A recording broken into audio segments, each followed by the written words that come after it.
Imagine walking into a place where every stare cuts deeper than words, where your dreams are mocked before they even leave your lips.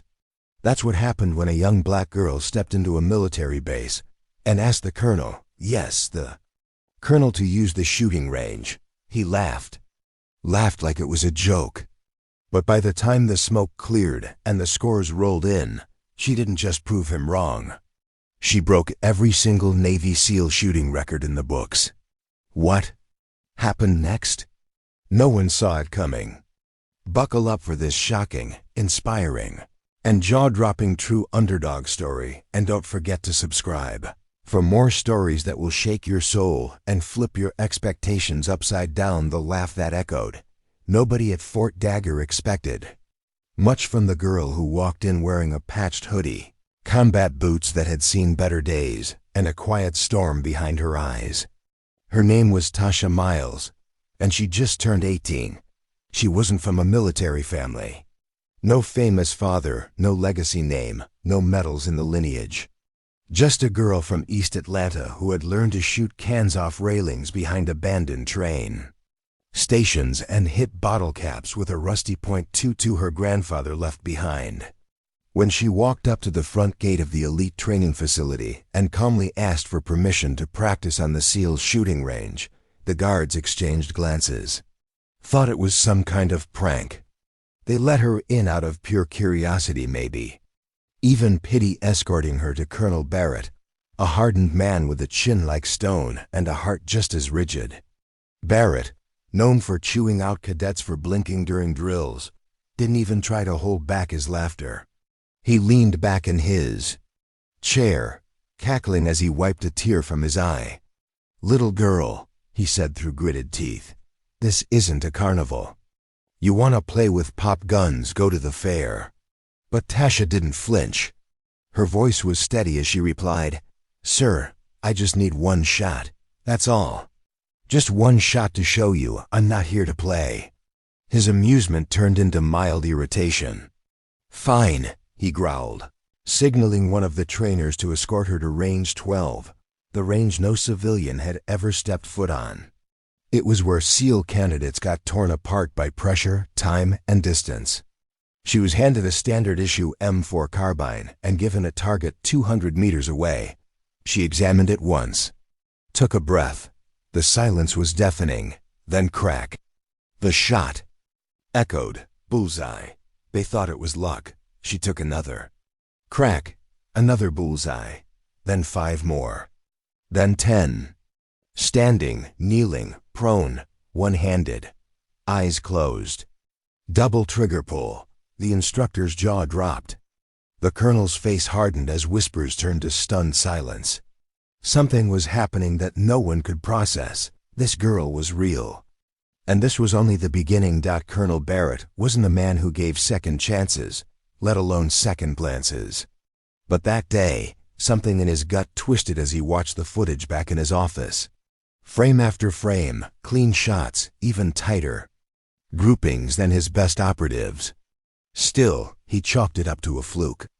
The next day, he summoned her again, only this time to prove it was a one-time miracle. But she came prepared. She brought her own gear, an old vest, worn-out gloves, and a headband tied with the initials JMA, her late grandfather's. "What's this?" Barrett asked, amused again. "My memory. My discipline," she said simply. The colonel ordered double the distance, moving targets, erratic pop-ups. Tasha didn't blink. Her eyes tracked them like a hawk. Shot after shot, center after center. The range staff began recording without permission. One trainer named Davis, a former SEAL sniper, stepped forward.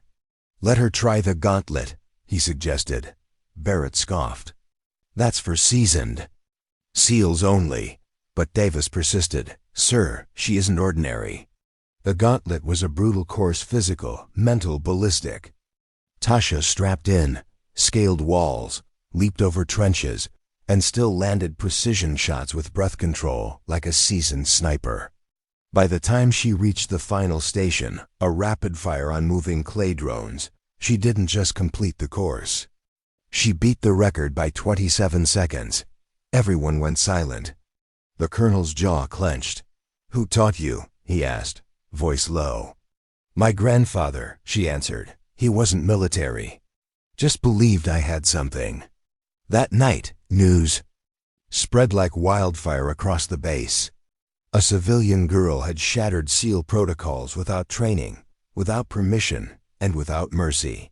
But not everyone was impressed. One of the top-ranking SEAL candidates, Clay Ridge Harrison, felt threatened. His pride didn't allow him to accept her rise. And what he did next would change everything. The sun hadn't yet risen when Tasha was summoned back. But instead of training, she was ambushed.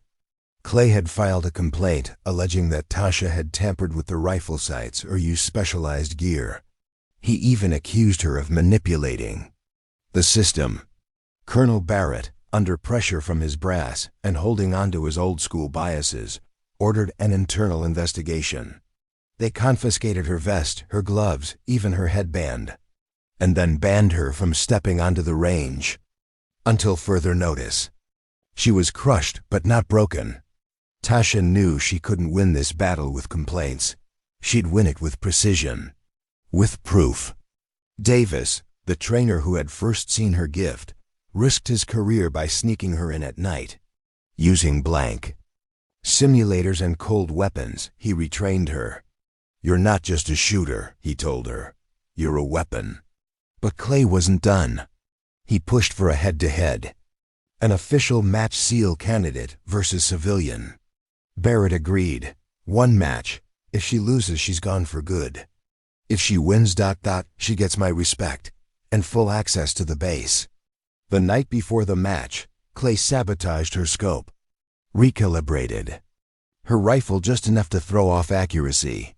But Davis was one step ahead. He'd taught her how to shoot without a scope. And the next morning, with half the base watching, the match began. Clay took the early lead. Fast, flashy, confident. But Tasha's movements were surgical, clean, no wasted bullets, no wasted breath. In the final stage, a long-distance headshot with wind and sway, Clay missed by 2 inches. Tasha didn't. Bullseye. The screen lit up. The base erupted. And the colonel? He didn't just clap. He saluted. After that day, Tasha was no longer a civilian. She was offered a full scholarship to the Naval Academy, a fast-track enlistment into Special Forces training, and a mentorship program launched in her name for underrepresented youth with exceptional marksmanship skills. But she had one condition. Before signing anything, open the range, not just to me. To every girl who was told to sit down, stay quiet, and let others lead. Barrett, once a symbol of rejection, nodded solemnly.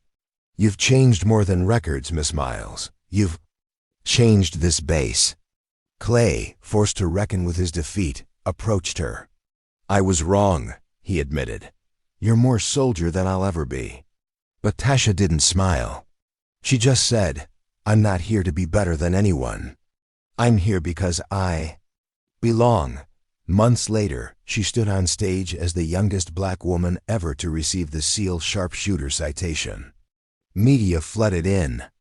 Headlines read, "Girl who was laughed out of her range breaks U.S. military history."